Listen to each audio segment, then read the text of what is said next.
For millions of Sikhs like me, this is holy ground.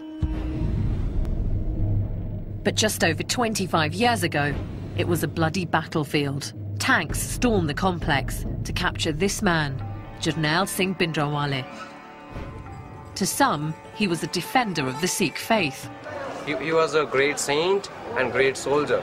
To others, he was a militant who terrorized for long enough. He may have started as a saint, but he didn't end as a saint, let me tell you that. It was Indira Gandhi who gave the order to capture Bhindranwale and began a chain of events that would lead to thousands of deaths, including her own. Many Sikhs call this their own 9/11. I'm going back to the madness of 1984 to find out why neighbours became enemies and how a sacred shrine became a killing ground. It was like firing at St Paul's Cathedral in London. This journey will lead me to victims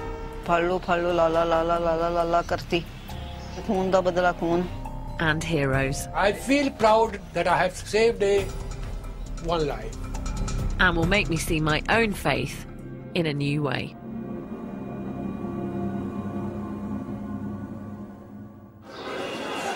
Justy? 10 years ago, I was visiting India with my family and we went to the Golden Temple. I was shooting a home movie, but then suddenly was overcome by the beauty and significance of the place. It was a truly spiritual moment. Oh, wow. So overwhelming, I had to stop filming.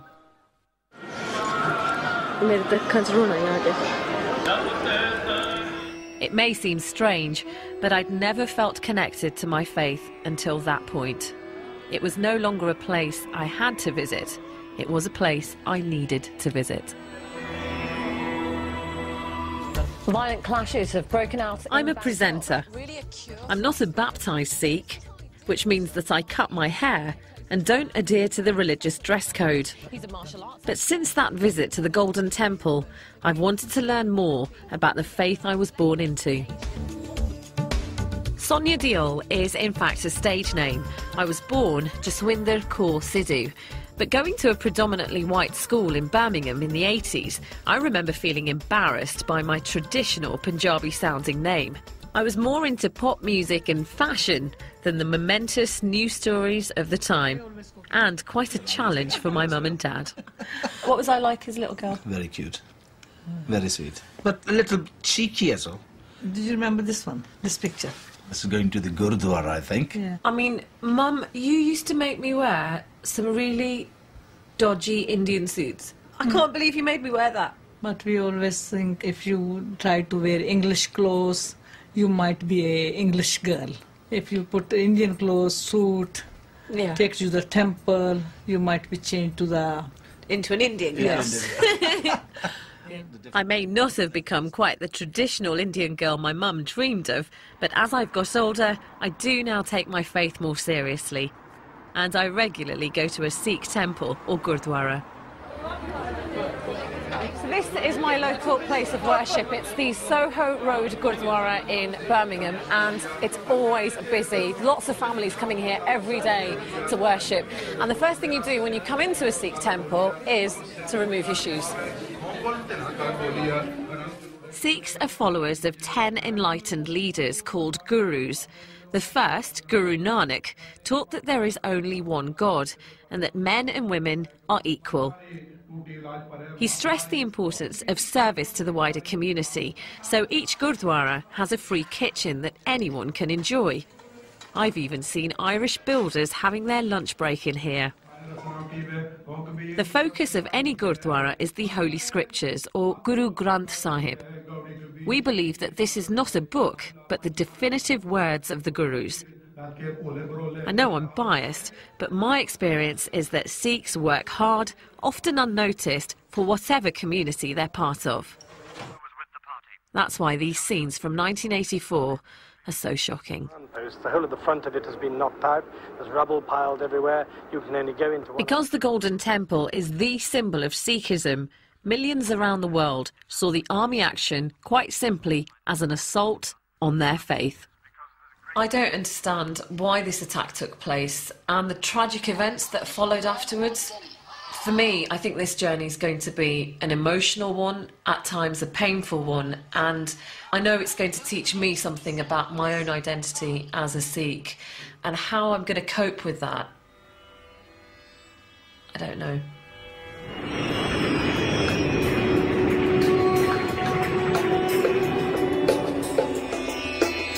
For me, this isn't a news assignment, it's a personal journey. And it begins in the Punjab, in the northwest of India. This is where my family are from. And although I've only been here a few times, it feels good to be back. This isn't going to make sense to some people. I was born and brought up in England, and yet I feel such a sense of connection and a real sense of belonging every time I come here. Just looking out, it's a really warm feeling. I feel very blessed to have two cultures that I take so much from. To understand the events of 1984, I need to find out more about the man at the heart of the story, Jarnail Singh Bhindranwale. He was born in a violent year, 1947, the year of partition, when the Punjab was divided between India and the new nation of Pakistan. At the age of 13, Jarnail Singh was sent to a religious school in the Punjab countryside, and it was there that a dramatic transformation took place. I'm off now to the school to find out why this young boy turned into such a fiery, inspirational leader. The school, called the Dandami Taksal, is a deeply religious place. So I've changed out of my Western clothes into a traditional Punjabi outfit. I must admit to feeling rather nervous about being here. This is a strict male-dominated community, and they may not approve of a Sikh woman with cut hair like mine. The Taksal is the place to go if you want to become a priest or preacher. The boys have a strict daily regime of prayer, exercise, but most important of all, learning the scriptures by heart. Sarjeet Singh Sodhi was a teacher at the Taksal when Bhindranwale joined in the mid-1960s. ਤੁਸੀਂ ਮੈਨੂੰ ਦੱਸੋ ਭਿੰਡਰਾਂਵਾਲੇ ਕੀ ਦੂਜੇ ਬੱਚਿਆਂ ਤੋਂ ਵੱਖਰੇ ਲੱਗਦੇ ਸੀ ਤੁਹਾਨੂੰ? ਲੱਗਦੇ ਸੀ ਉਹ ਸ਼ਾਂਤ ਰਹਿੰਦੇ ਸੀਗੇ ਤੇ ਬਾਣੀ ਪੜ੍ਹਦੇ ਰਹਿੰਦੇ ਸੀਗੇ ਜ਼ਿਆਦਾ ਦੂਜੇ ਬੱਚਿਆਂ ਨੂੰ ਬਾਣੀ ਵੱਧ ਪੜ੍ਹਦੇ ਸੀਗੇ ਤੇ ਆਪਣੇ ਧਰਮ ਬਾਰੇ ਉਹ ਕਿਸੇ ਦੀ ਗੱਲ ਬਰਦਾਸ਼ਤ ਨਹੀਂ ਸੀ ਕਰਦੇ ਜੇ ਕੋਈ ਧਰਮ ਤੋਂ ਉਲਟ ਗੱਲ ਕਰੇ ਨਾ ਉਹ ਬਰਦਾਸ਼ਤ ਨਹੀਂ ਸੀ ਕਰਦੇ ਉਹਨੂੰ ਉਹ ਗੁੱਸੇ ਨਾਲ ਵੀ ਕਹਿੰਦੇ ਸੀ ਵੀ ਜੇ ਕੁਝ ਕਿ ਨਾਰਾਜ਼ਗੀ ਨਾਲ ਵੀ ਨਹੀਂ ਸੀ ਸਮਝਦਾ ਫਿਰ ਉਹਦੇ ਨਾਲ ਬੋਲਣਾ ਛੱਡ ਦਿੰਦੇ ਸੀ ਬੈਠਣਾ ਉੱਠਣਾ ਬੋਲਣਾ ਚੱਲਣਾ ਛੱਡ ਦਿੰਦੇ ਸੀ ਹਾਂਜੀ Bhindranwale was clearly a passionate student whose determination and devotion would mean that in 1977, aged only 30, he would become head of the Taksal. The boys today have more modest ambitions.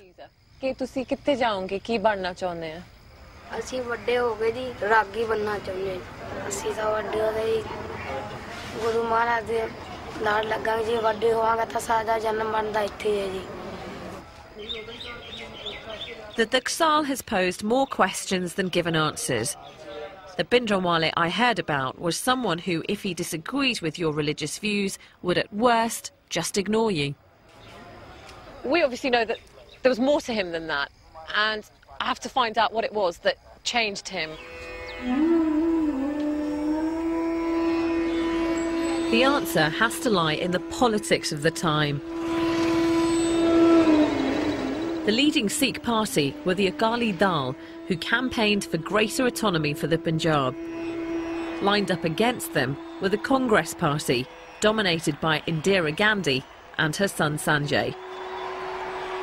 Congress had always advocated a secular, united India, and the Gandhis feared that the Akali call for greater autonomy in fact meant a separate Sikh religious state.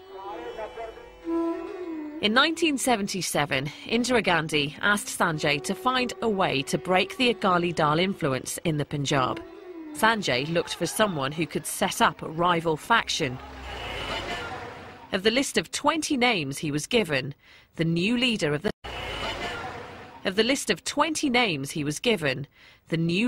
Taksal, clearly had the greatest potential.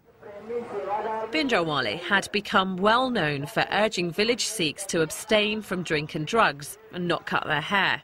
His Back to Sikh Basics campaign touched a nerve, and he was baptising young men and women in their hundreds.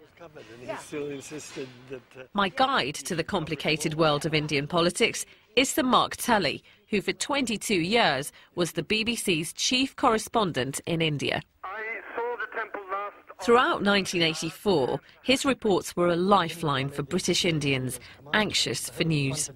Bhindranwale was chosen in part because of his extreme religious views, and because it was thought that compared with the rather tired, elderly leaders of the Akali Dal, compromised in various ways, here was a young guy who was, in fact, a devout and practicing Sikh. And it must have been very tempting to him, because obviously what the Congress were telling him was, you come along with us and we'll make you the ruler of Punjab, in effect, really. So Congress needed someone to sing their tune? Who could, I think, be made to sing their tune might be a better way of putting it. Someone who could be groomed. And really it was more to take a stand against the Akalis than to sing the Congress tune. Do you think Bhindranwale was a natural politician? No, he wasn't really a natural politician. He was much more a natural, fanatical, religious leader than a natural politician.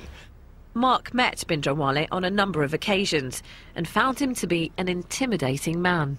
I remember one thing which happened to me when I was at a press conference, and being a bit of a fidgety sort of person, my foot almost, because we were all sitting on the floor, of course, almost touched his sword. And then Bhindranwale looked at me, and I really almost thought to myself, God, this sword's going to be used on me for this. He was a frightening figure, there's no doubt about that. Bhindranwale generates strong feelings. What some saw as frightening, others saw as inspiring. They believed he was merely upholding Sikh rights and fighting heresy.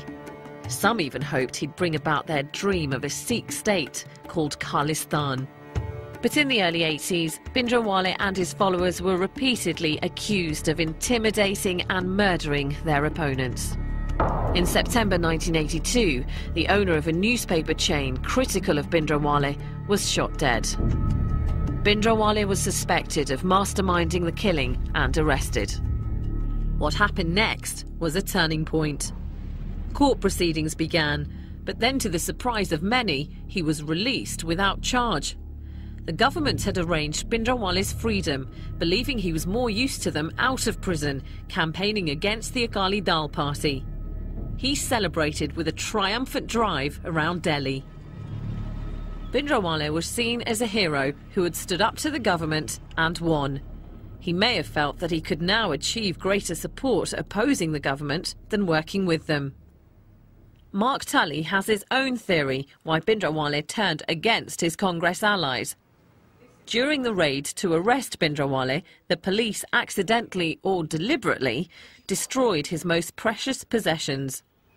During the arrest, the police managed to burn every sermon that Bhindranwale had ever preached, because Bhindranwale had a secretary who used to write down every sermon that he preached. And thereafter, Bhindranwale would frequently, when attacking the government, say, "What can you say about someone who kills your children?" His children being his sermons. And this really does seem to have been something which went into him very sharply.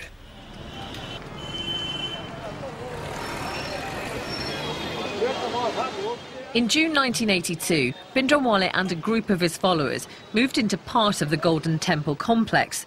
His critics said he wanted sanctuary to avoid another arrest. His supporters that he wished to be close to the spiritual centre of his faith. For me, the emotions I feel as I get close to the Golden Temple are hard to describe. There's a strong sense of excitement because it's here that I feel at peace with God. This is the place that makes me feel more connected to my faith than anywhere else in the world.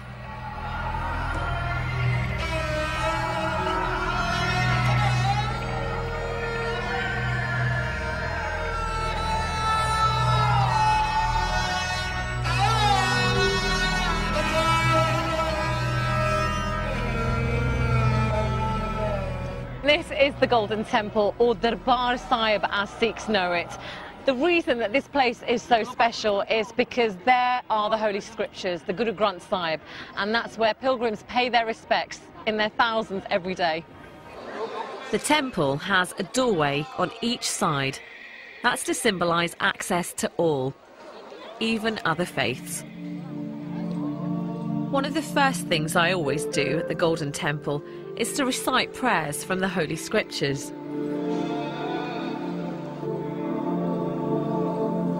Although I'm surrounded by thousands of pilgrims, nothing distracts me.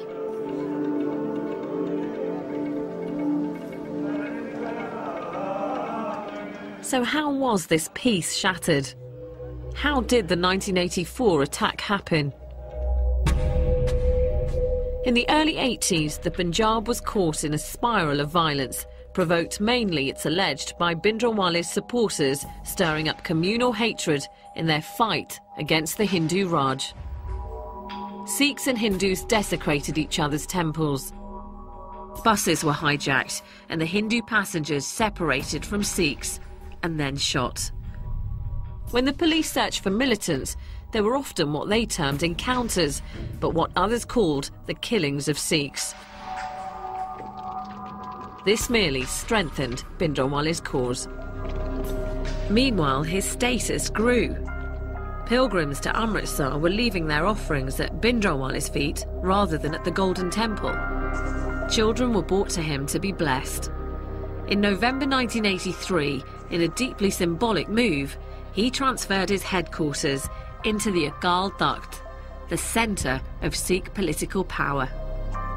As far as the government was concerned, Bhindranwale was out of control. Rajiv Gandhi, now the rising star of the Congress party after the death of his brother Sanjay, called for him to be expelled from the Golden Temple. Tell him to come and try, was Bhindranwale's reply.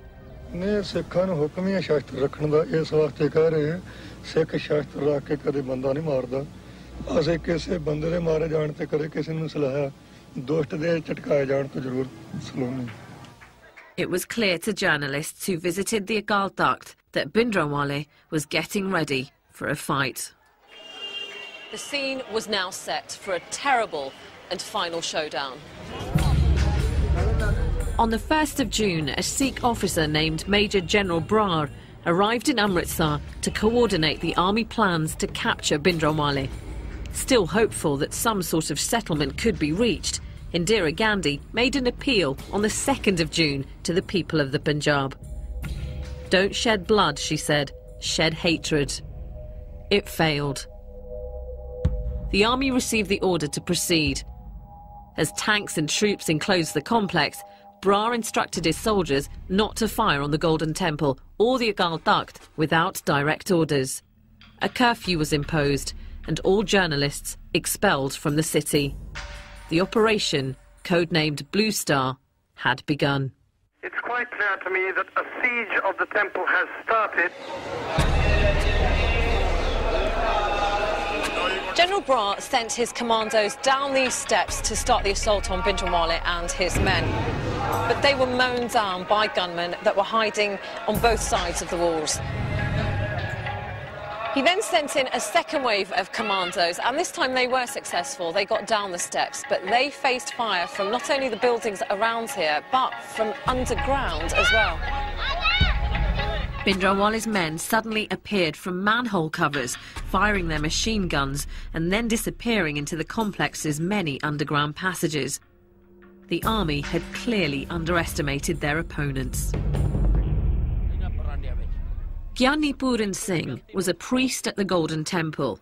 He and the other priests weren't going to allow 500 years of prayer to be interrupted, not even by a full-scale battle. This makes him a key eyewitness to Operation Blue Star. He was in the Akal Takht when he saw Bhindranwale in action. ਜਿਸ ਵੇਲੇ ਯੁੱਧ ਹੁੰਦਾ ਪਿਆ ਸੀ ਤੇ ਆਪਣੇ ਹੱਥ ਨਾਲੋਂ ਮੇਖਜੀਨ ਭਰਦੇ ਸਨ ਤੇ ਭਰ ਕੇ ਢੇਰ ਲਾਈ ਜਾਂਦੇ ਤੇ ਰੰਚਕ ਮਾਤਰ ਉਹਨਾਂ ਦੇ ਚਿਹਰੇ ਉੱਤੇ ਜਿਸ ਵੇਲੇ ਯੁੱਧ ਹੁੰਦਾ ਪਿਆ ਸੀ ਤੇ ਆਪਣੇ ਹੱਥ ਨਾਲੋਂ ਮੇਖਜੀਨ ਭਰਦੇ ਸਨ ਤੇ ਭਰ ਕੇ ਢੇਰ ਲਾਈ ਜਾਂਦੇ ਤੇ ਰੰਚਕ ਮਾਤਰ ਉਹਨਾਂ ਦੇ ਚਿਹਰੇ ਉੱਤੇ ਉਦਾਸੀ ਨਹੀਂ ਸੀ ਇਹਦੇ ਪੇ ਪਤਾ ਹੁੰਦਾ ਮਨੁੱਖ ਨੂੰ ਵੀ ਮੇਰਾ ਕਰਕੇ ਜੋ ਕੁਝ ਹੋ ਰਿਹਾ ਉਹ ਸਤਪੁਰਸ਼ ਸੀ, ਕੋਈ ਮਾੜਾ ਕਰਮ ਕਰਨ ਵਾਲੇ ਨਹੀਂ, ਉਹ ਡਾਕੂ ਥੋੜੇ ਸਨ। ਇਹ ਢਹਿ ਢੇਰੀ ਹੋ ਰਿਹਾ, ਦੁਨੀਆ ਮਰ ਰਹੀ ਹੈ ਮੇਰਾ ਕਰਕੇ, ਇਕੱਲੇ ਦੇ ਕਰਕੇ, ਪਰ ਉਹਦੇ ਮਨ ਤੇ ਕੋਈ ਅਸਰ ਨਹੀਂ ਸੀ, ਰੰਚਕ ਮਾਤਰ ਵੀ, ਤੇ ਉਹ ਹੱਸਦੇ ਸਨ। With losses mounting and the operation dragging on dangerously, the army faced another problem. An armoured personnel carrier sent in to get troops to the Agal Takht was hit by a rocket-propelled grenade. The army had no idea that Bhindranwale was so well equipped. General Bra decided on a dramatic new plan. He ordered tanks into the complex through this entrance. ਇਹ ਜਿਹੜੀ ਜਗ੍ਹਾ ਹੈ ਨਾ, ਹਾਂਜੀ, ਐ ਥਾਣੀ tank ਉਤਰੇ ਸਨ ਜਿਹੜੇ ਚਾਈਨਾ ਵਾਲੇ।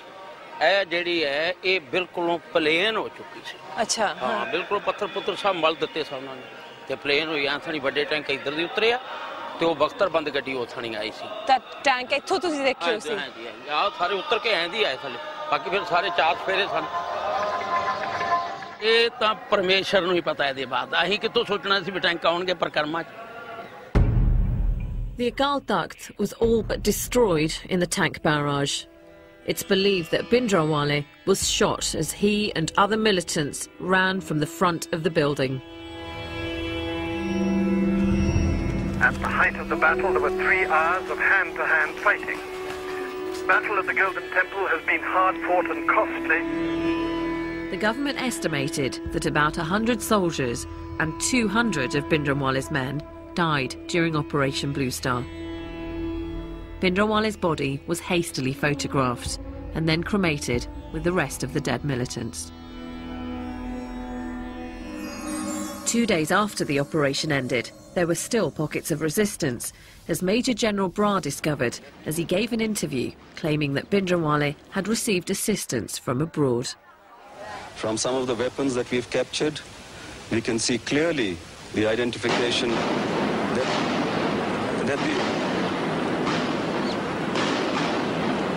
we can clearly establish that these weapons have been obtained from China or Pakistan. But there's another side to Operation Blue Star. It's the story of those caught in the crossfire. When the attack happened, these men, all from the same village, were in the temple complex along with their families and hundreds of other pilgrims to celebrate the anniversary of the martyrdom of the temple's founder. In the early hours of the 6th of June, these men claim the army stormed their hostel looking for Bhindranwale's men.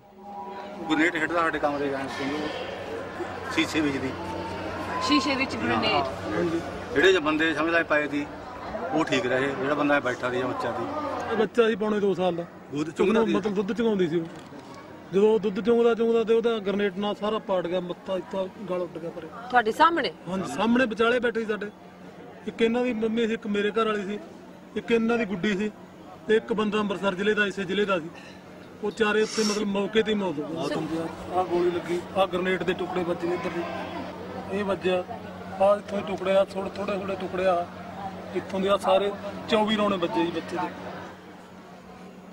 ਤੁਹਾਨੂੰ ਕੋਈ ਵੀ ਖਬਰ ਮਿਲੀ ਸੀ army ਵੱਲੋਂ ਕਿ ਸੰਗਤ ਨਿਕਲ ਜਾਵੇ? ਨਹੀਂ, ਕੋਈ ਖਬਰ ਨਹੀਂ ਮਿਲੀ ਸਾਨੂੰ। ਖਬਰ ਤਾਂ ਜੇ ਮਤਲਬ ਮਿਲਦੀ ਉੱਥੇ ਮਰਨ ਨੂੰ ਕਿਹਦਾ ਜੀ ਕਰਦਾ ਵੀ ਅਸੀਂ ਇੱਥੇ ਮਰ ਜਾਈਏ। ਜਿਹੜੇ ਆਰਮੀ ਵਾਲੇ ਆ ਜਨਰਲ ਬਰਾੜ, ਉਹ ਤਾਂ ਕਹਿੰਦੇ ਆ ਉਹਨਾਂ ਨੂੰ ਅਟੈਕ ਕਰਨਾ ਪਿਆ ਸੀ ਕਿਉਂਕਿ ਅੰਦਰ ਅਤਵਾਦੀ ਸੀ। ਅਸੀਂ ਤਾਂ ਕੀ ਸੋਚਦੇ ਸੀ, ਨਾ ਤਾਂ ਸਾਨੂੰ ਅਸੀਂ ਅਤਵਾਦੀ ਦੇਖਿਆ ਕੋਈ, ਨਾ ਅਸੀਂ ਭਿੰਡਰਾਲਾ ਦੇਖਿਆ, ਨਾ ਇਹਦੇ ਬਾਰੇ ਹੁਣ ਅਸੀਂ ਕੁਝ ਕੀ ਕਹਿ ਸਕਦੇ ਹਾਂ। ਅਸੀਂ ਤਾਂ ਆਪਣੀਆਂ ਜਾਨਾਂ ਦੀ ਸਿਰ ਬਣੀ ਦੀ ਵੀ ਆਪਦੀ ਜਾਨ ਬਚ ਜੇ। ਜਿਹੜੀ ਜਨਤਾ ਦਾ ਨੁਕਸਾਨ ਕਰਿਆ ਇਹ ਕੱਲੇ ਭਿੰਡਰਾਂ ਦੇ ਖਾਤਰ, ਫਿਰ ਇੰਨੀ ਪਬਲਿਕ ਦਾ ਤਾਂ ਕੋਈ ਫਾਇਦਾ ਹਾਸਲ ਨਹੀਂ ਸੀ। It's hard to get any accurate figures of how many pilgrims died. Maybe it's better not to know. This has been a hard day, talking to the eyewitnesses and picturing the battle in this sacred place. But now I need to hear an account of Operation Blue Star from a very different perspective. I'm waiting for the man who's at the heart of this story, Major General Brar.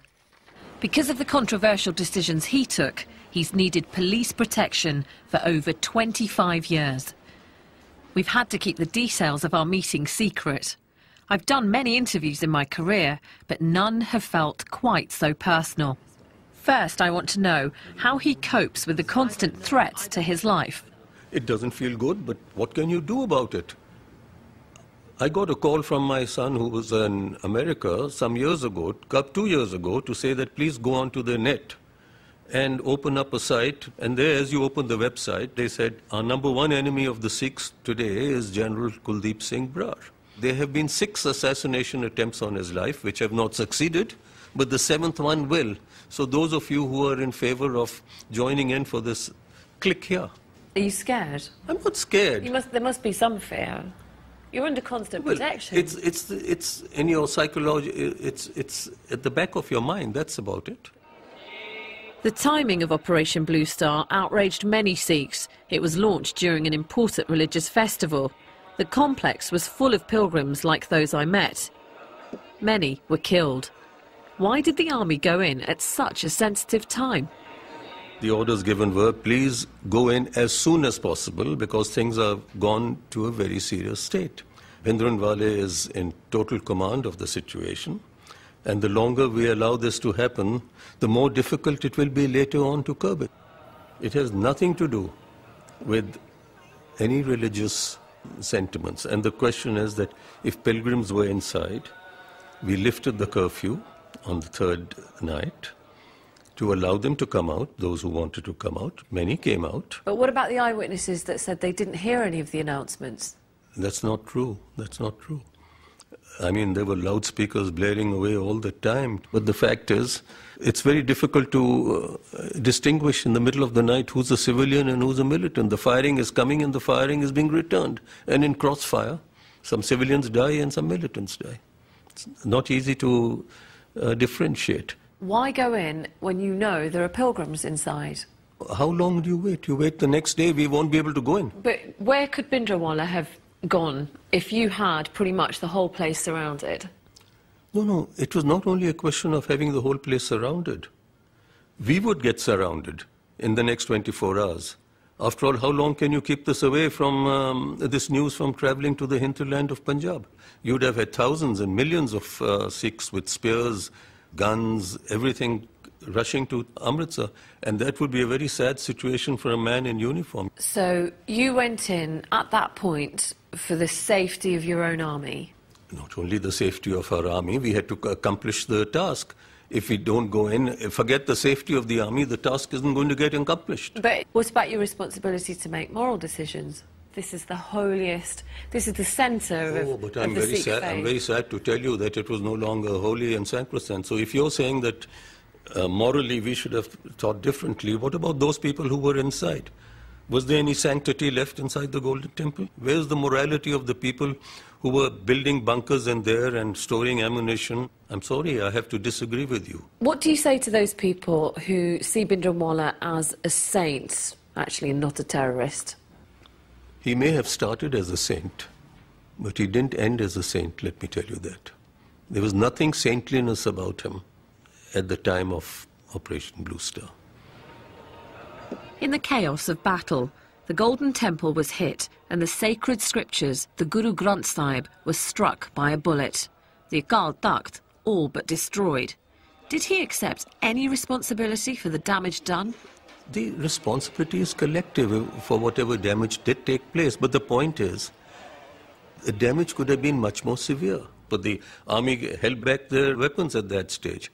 Wasn't Bhindranwale, and being such a religious man, concerned about the damage that could have been caused to the complex by sticking out and fighting and opening fire from all directions? 25 years on, do you now have any remorse or any regret about what happened? On the actions that I was asked to carry out, I was quite convinced that they were legitimate orders given and they had to be done. The remorse and sorrow is there for those human beings who lost their lives. One feels sorry for them. One doesn't only feel sorry for the innocent people who've lost their lives, but even those who are not innocent, who lost their lives, those who were the militants there, because after all they have families also. And don't ever, those who were the militants there, because after all they have families also. And don't ever think that those who were involved in this operation didn't feel remorse or pity or sadness or sorrow They did, for whatever happened. No one likes to kill. No one likes to destroy. No one likes to hurt. What impact has this had on you personally? It is an enormous impact. Once you put on your uniform, you have to accept these things. You have to accept the fact that there will be ups and there will be downs. But was this a price worth paying? I don't know. I really don't know. General Brar is clearly critical of Bhindranwale. In fact, I did meet other Sikhs who felt Bhindranwale should not have been in the Golden Temple complex in the first place, but they weren't prepared to say that on camera. Bhindranwale still has passionate supporters who see him as a martyr and are unhappy with any criticism of their dead leader. Close to the Golden Temple, I came across a bookstall selling all kinds of Bhindranwale memorabilia. What does it say on the back of his T-shirt there? It's written Bhindranwale Babbar Shera. How old are you? I'm 18. 18. And is Bhindranwale a hero for you? Yeah. He was a great saint and great soldier. How are you connecting with what he says? By reading books, by listening from other people's. So, you are Indian? I'm Indian, yes. You believe in Mahatma Gandhi? You were not at the time of Mahatma Gandhi, but you say that he is the father of a nation. Why? By listening, by reading books. So same as that. Same with me. As a Sikh boy today, is anyone attacking your faith? Attacking? Not personally, but in schools people attack. But you personally haven't seen anything yourself? Although Satnam feels a sense of injustice, he's clearly struggling to find any evidence to back it up. I'm encouraged that things have changed a great deal since 1984.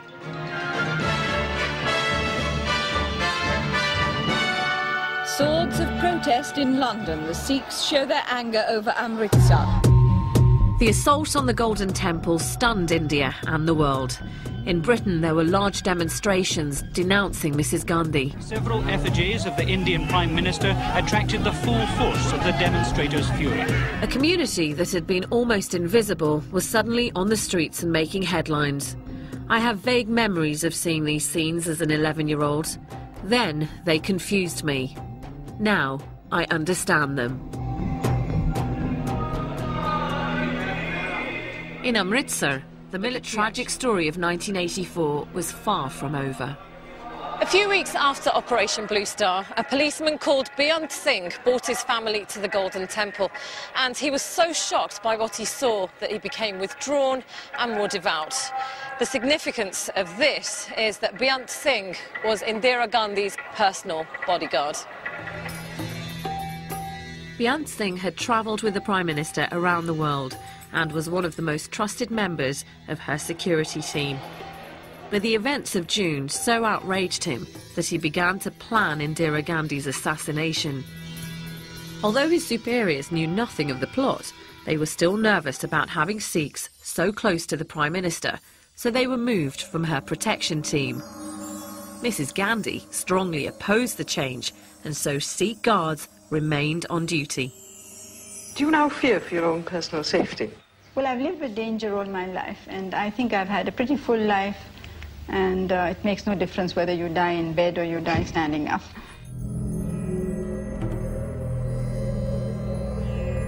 On the morning of the 31st of October, Indira Gandhi left her home in Delhi to take part in a TV interview.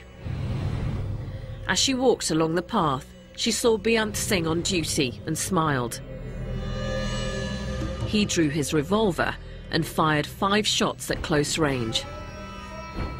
An accomplice, Satwant Singh, opened fire with a machine gun. Mrs. Gandhi spun round from the impact and crumpled to the floor. We regret to announce the death of the Prime Minister, Mrs. Indira Gandhi. Beyant Singh was shot dead on the spot, and his accomplice, Satwant Singh, wounded. He was later tried and executed. I'm confused about Indira Gandhi. It could be argued that Operation Blue Star showed she had little regard for the Sikh faith, and yet she retained her Sikh bodyguards against advice. But at present you hold no political office, you hold... Mark Tully knew Mrs Gandhi well, having interviewed her many times. How did he explain her decision to keep her bodyguards? Well, I think this was Indira Gandhi wanting desperately to show that she was not an enemy of the Sikh community and wanting very much to do whatever she could to calm the thing down again after Operation Blue Star. But can you understand why some people see Indira Gandhi's action as an attack on the Sikh faith? Yes, of course I can understand the deep sorrow, horror of Sikhs. I mean, I know that if someone came and started firing at St Paul's Cathedral in London, I know the way that I would feel. But I do think that also Sikhs should realise that mistakes were made on both sides and that there was a great deal of violence going on, violence done by Bhindranwale's men.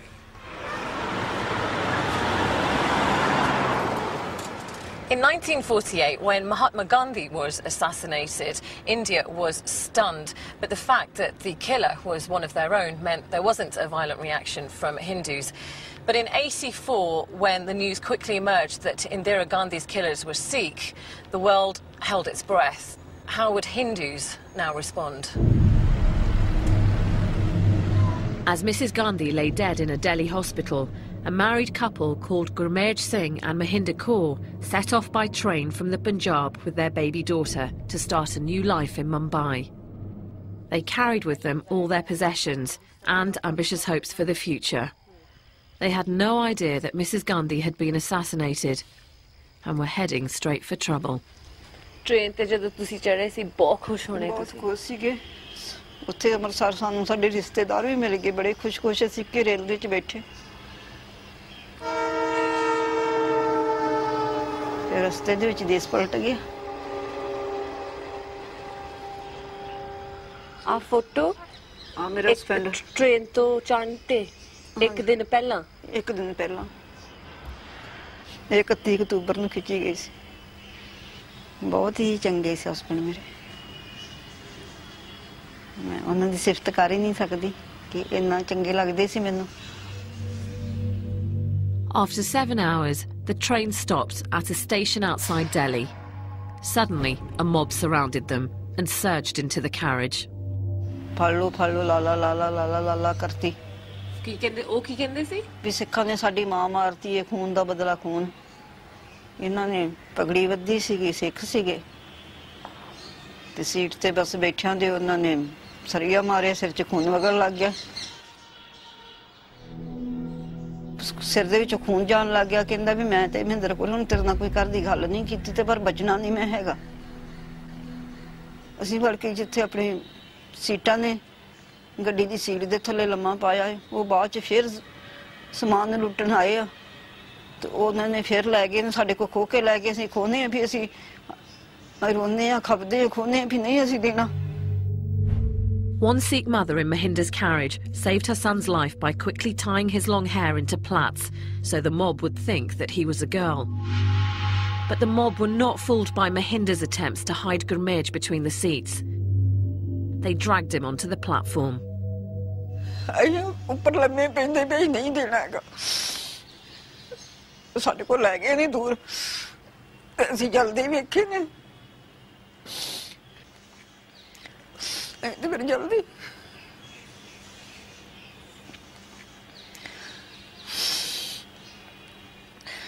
ਪਤਾ ਮੈਨੂੰ ਕਹਿਣ ਲੱਗਿਆ ਵੀ ਇਹ photo ਤਾਂ ਮੜਾਉਣੀ ਆ ਜੇ photo ਸੋਹਣੀ ਆਏਗੀ ਤੇ ਮੈਂ ਆ ਕੇ ਮੈਂ ਬਾਅਦ ਚ ਜੱਜਮੈਂਟ ਕਰੂੰਗਾ ਫੋਟੋ ਆਪਾਂ ਤੇ ਜੇ ਫੋਟੋ ਸੋਹਣੀ ਹੈ ਤੇ ਫਿਰ ਮੜਾਉਣੀ ਨਹੀਂ ਤੇ ਮੜਾਉਣੀ ਨਹੀਂ ਉਹਨਾਂ ਦਾ ਬਚਨ ਸੀ ਫਿਰ ਉਹਨਾਂ ਦੇਖੀ ਨਹੀਂ ਮੈਂ ਮੜਾਈ ਨਹੀਂ It's been a difficult time for Mahinder. Since 1984, she's raised her daughter alone. But recently, after a long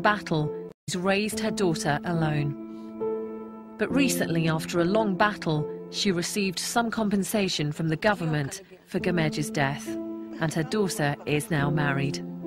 At last, joy has come into Mahinder's life.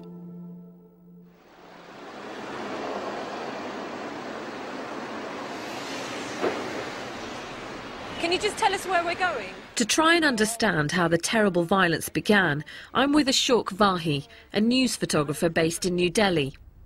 In 1984, he was at the hospital where Indira Gandhi was taken to get shots of the crowd outside. But then he came across a very different story. Firstly, it was not allowed to go inside the hospital. Then one of the hospital security has come. He knows me. Then he said, hey, listen, you can have a very good picture that some of the Sikh boys, young boys, are inside the casualty. Emergency. I went inside. Immediately I made my camera and took 1-2 shot too. What Ashok had discovered was a group of terrified young men, beaten and robbed of their turbans. News had got out that Mrs. Gandhi's killers were Sikhs, and a mob was out for revenge. Is that blood on his shirt? Yeah, that is blood. Now you can see their faces. See this boy. See their eyes. How they feel. If we go out, huge crowd is there, they will be again attacked by public.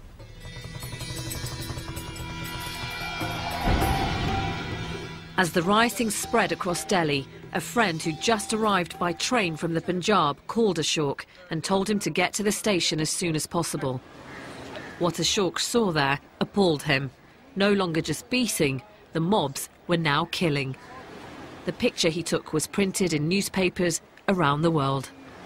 I've just spoken, Ashok, to a woman who lost her husband on a train coming in from Punjab. Her husband was dragged from the train. Yeah. This could be the train. Yeah. As a Hindu, seeing all of this happening for the first time in your life. Yeah, that is the first time in my life. How did that make you feel? I feel and I pray this will not happen again anymore in this country. But then Ashok went from observing the drama to being part of it. On the evening of the 1st of November, a Sikh friend called Narinder Singh Barnala came to Ashok, too terrified to go home. He realised that the only option was to hide his friend in his tiny dark room. Yeah, in the night we put some newspapers. You just put some newspapers for him to sleep on? Yeah. It's very small, but whether it is big or whether it is small, we have to manage, we have to save his life.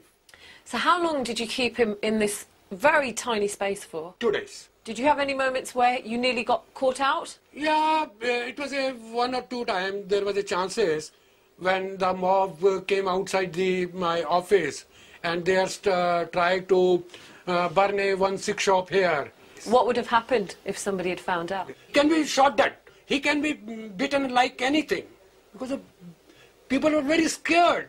So standing in this space after 25 years, how does it make you feel talking about this? I feel proud of me that I have saved one life.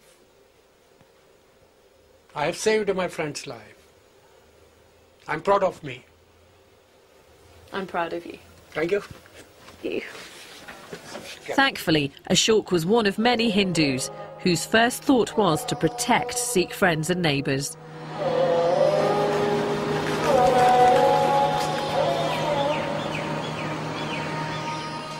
The attacks didn't just happen in central Delhi, where Ashok was. The mobs wanted to kill in greater numbers, so they headed to the outskirts of Delhi, areas like Trilokpuri and Mongolpuri. That's where the Sikh communities lived. Almost every family has a story of murder, burning and beating. He was burned alive in the garage along with the car. At their local Gurdwara, I met 3 men who'd all lost loved ones.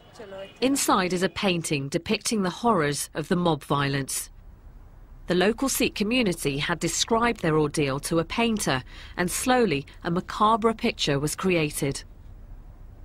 ਇਹ ਦੇਖੋ ਜੀ ਅੱਗ ਲਾਈ ਹੋਈ ਏ ਇਹ ਕੋਈ ਮਤਲਬ ਗੋਲੀ ਨਾਲ ਮਾਰ ਰਿਹਾ ਹੈ ਇਸ ਤਰ੍ਹਾਂ ਮਤਲਬ ਜ਼ੁਲਮ ਹੋਇਆ ਹੈ ਮਤਲਬ ਕਿਸੇ ਨੂੰ ਗਲੇ 'ਚ ਟਾਇਰ ਪਾ ਕੇ ਤੇ ਮਾਰਿਆ ਗਿਆ ਹੈ ਕਿਸੇ ਤੇ ਪੈਟਰੋਲ ਛਿੜਕ ਕੇ ਮਾਰਿਆ ਗਿਆ ਹੈ The men's story is made worse by the fact that they alleged that the riots were no disorganized rampage. जो पुलिस सी ਉਹਨੇ ਆ ਕੇ ਸਾਨੂੰ ਧਮਕਾਇਆ ਕਿ ਜਾਂ ਤਾਂ ਤੁਸੀਂ ਆਪਣੇ ਘਰਾਂ ਵਿੱਚ ਚਲੇ ਜਾਓ ਨਹੀਂ ਤਾਂ ਫਿਰ ਅਸੀਂ ਤੁਹਾਨੂੰ ਮਾਰਾਂਗੇ ਜੇ ਤੁਸੀਂ ਘਰ ਚਲੇ ਜਾਓਗੇ ਤੇ ਅਸੀਂ ਤੁਹਾਡੀ ਰੱਖਿਆ ਕਰਾਂਗੇ ਤੇ ਹਰ ਬੰਦਾ ਆਪਣੇ ਆਪਣੇ ਘਰ ਪਰ ਚਲਾ ਗਿਆ ਉਸ ਤੇ ਫਿਰ ਉਹਨਾਂ ਨੇ ਗੁਰਦੁਆਰਾ ਸਾੜਿਆ ਸਭ ਤੋਂ ਪਹਿਲੇ ਗੁਰਦੁਆਰੇ ਸਾੜ ਕੇ ਫਿਰ ਜਿਸ ਤਰ੍ਹਾਂ ਪਤਾ ਲੱਗਿਆ ਬਈ ਘਰਾਂ ਵਿੱਚ ਅਸੀਂ ਵੜ ਗਏ ਹਾਂ ਤੇ ਫਿਰ ਉਹਨਾਂ ਨੇ ਆਪਣੇ ਬੰਦੇ ਛੱਡ ਦਿੱਤੇ ਕਿਸੇ ਹਰ ਘਰ ਤੇ ਕਿ 100 ਕਿਸੇ 200 ਕਿਸੇ 50 ਬੰਦਾ समझे ना असी किस तरह कपड़े पा के जनानियां दे कपड़े पा के ते असी किसी तरह भी जनानियां सानू लुका के ते अपने घरों कटता ते असी बाहर चले गए उस तो बाद जो कुछ होया उन्हां बीबियां नाल विधवाओं नाल जिस टाइम विधवा प्रेजेंट ने उन्हां नाल सारी अखां नाल उन्हां ने वेखिया These three men had an extraordinary escape. It's estimated that about 3,000 Sikhs were killed in Delhi alone. 50,000 fled the city. It's chilling to think that the violence may have been made worse by those that should have protected them. The human cost of the barbarity can be found in these block of flats. Here, women who lost husbands and sons were resettled in what's become known as the widows' colony. For them, what they saw just over 25 years ago is still raw and deeply painful.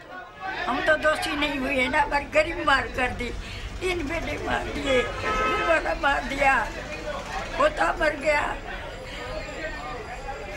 हमारे घर में मरते तो ना कोई आना आप बताएं आपके परिवार पर क्या बीती गई क्या हुआ था मेरे 4 लड़के 4 लड़कों को मेरे को जला दिया मट्टी का तेल दुनिया के कमरे में निकलते रहे वो घेर घेर के जलाते रहे टायर भी लगा दिया बीच में दोनों के और आग लगा दी हाय मम्मी हाय पापा हाय मम्मी हाय पापा कर रहे और हम उधर रो रहे आपने देखा अपनी आंखों से देखा ये वाला लड़का मुंडा पड़ा सोटी से मारा लाठी से ऐसा सो रहा लड़का हमारा दिन भर दिन आपकी जिंदगी आसान होती है कि नहीं जब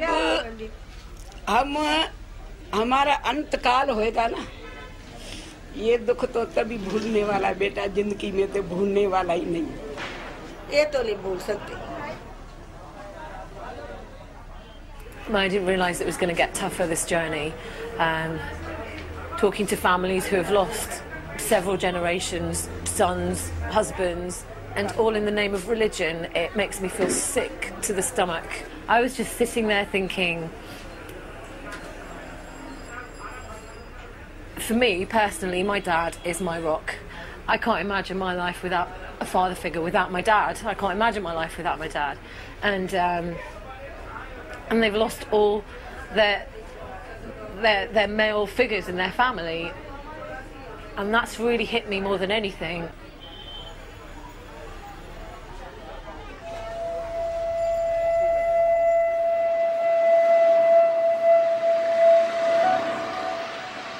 The tragic events of 1984 haven't been forgotten in Delhi. I've been told of a simple ceremony taking place that marks the year in a practical and moving way. Hello, Sat Shri Akal. Harvinder Fulkar is a lawyer who's devoted most of his career to campaigning for justice for those who've lost relatives in the riots.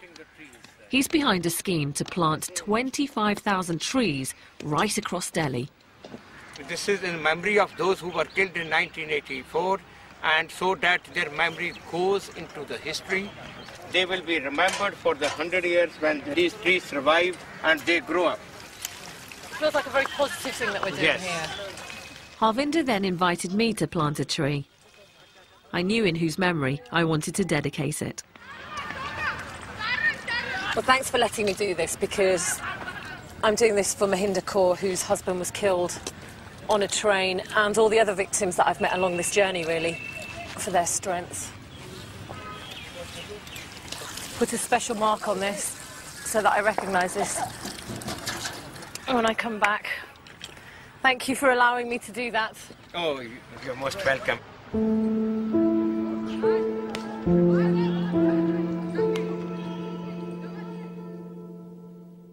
One group had tried to take refuge in their temple.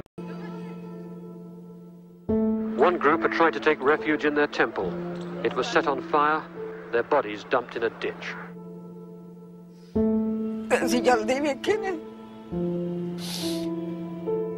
I have saved my friend's life. I'm proud of me.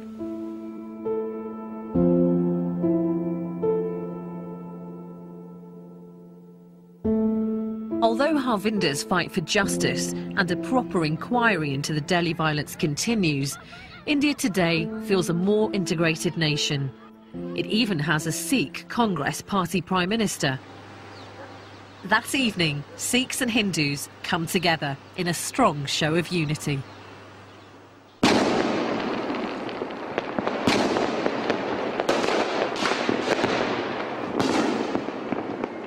Pretty painful journey for me so far, but what's fantastic about this moment is that it's the festival of Diwali, which is the festival of light, celebrating the victory of good over evil, light over dark. All across Delhi, people were celebrating with the usual Indian disregard for health and safety. How much money have you spent on the fireworks? Few thousand rupees. Yeah? 10,000 rupees. This was the first party I came across, and to say that after 2 days of reflecting on mob violence it came as a relief would be an understatement. Who's going to share this with me? 2 families, one Hindu, one Sikh, enjoying the same festival. Politics and religion irrelevant. This is just one street. I don't want to read too much significance into it, but it's hard not to be moved by such a scene.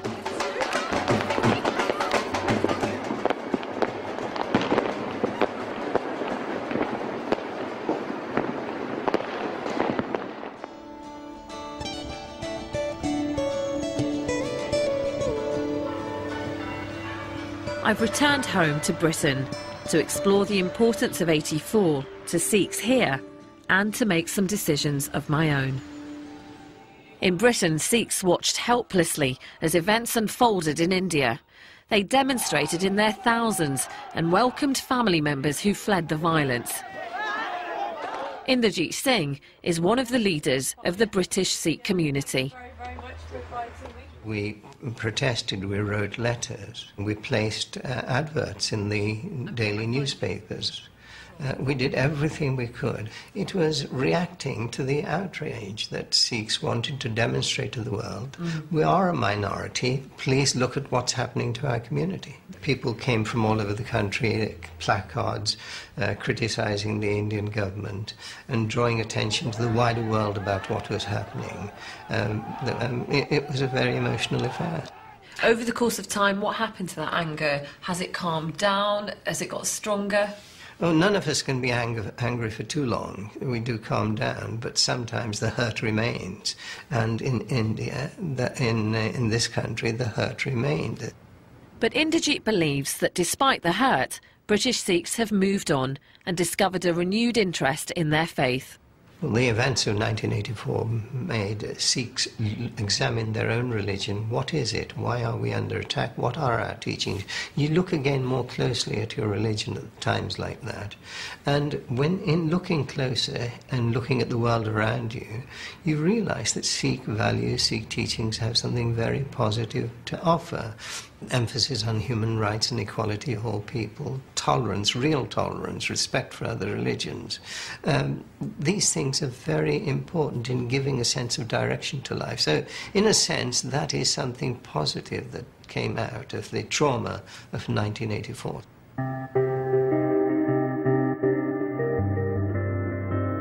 As I near the end of my journey, my head is in a whirl. My questions are now more personal than political. Learning about 1984 has affected me deeply. But what should I do now? Should I be making changes to my life? I'm heading north to meet a young woman who I hope can give me some clarity. 1984 has played a huge part in Ravinder Kaur's life. I find her at the Gatka martial arts class in Doncaster that she runs with her husband. This is Gatka in full swing. They wanted to take the anger they felt at the events of 25 years ago and channel it into something positive. Gatka is, as much as it is martial, is very spiritual as well. We come from such a rich history, it's criminal to almost leave it behind. Bless us with the ability to be able to carry on this martial art.